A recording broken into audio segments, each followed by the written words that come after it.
Republican lawmakers taking action during the budget reconciliation process to stop Joe Biden and company from incentivizing illegal immigration.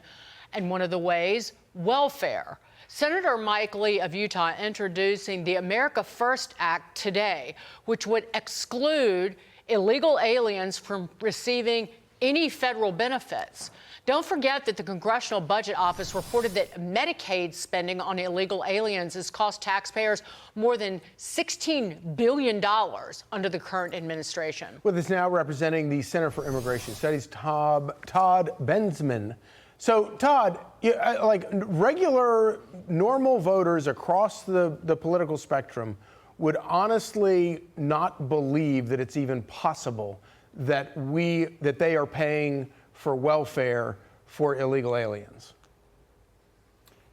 Yes, well, we're quite okay having mega tent cities in all of our major cities for our U.S. citizen homeless, that we can't allow illegal immigrants to be homeless. So FEMA has given $1.4 billion just in 2024 to be shifted out to the cities for their housing, and another $1.5 billion the year before that. We don't seem to have any problem just pouring cash, fire hosing cash into the illegal immigrant, housing, subsidies, food, clothing, every basic human need that you can imagine for years without end. Actually, only recently with the election of Donald Trump have some of the cities said enough is enough, we're going to start cutting off the spigot. But that spigot, you should know, starts with federal appropriations. It's federal money ultimately that's going down to the cities and the states. Todd, I said this when President Trump took office in 2017.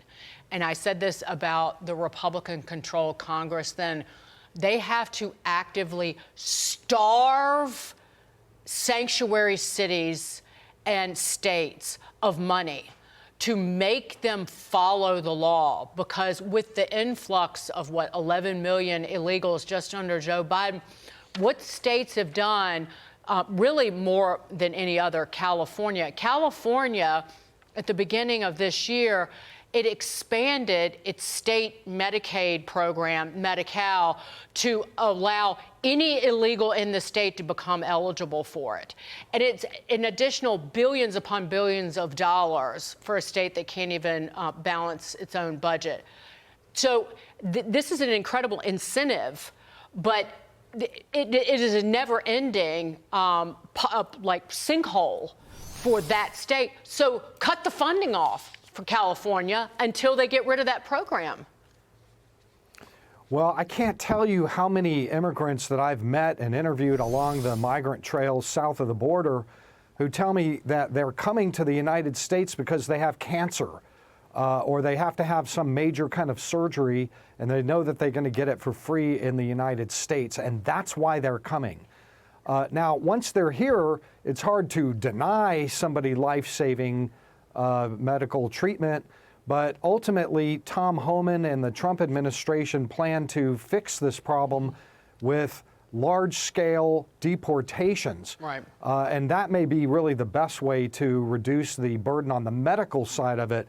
But the housing, the food, the clothing, the everything else that we are paying for, the U.S. taxpayers are paying for, ultimately, that's a choice. You can make a policy decision about those things as well. Ultimately, those things will be reduced. The burden of those will be reduced with deportations too. And by the way, not mass deportations, normal deportations, right. Which are mass compared to what we're doing now, which is virtually no deportations. Right. Todd Bensman, thank you so much.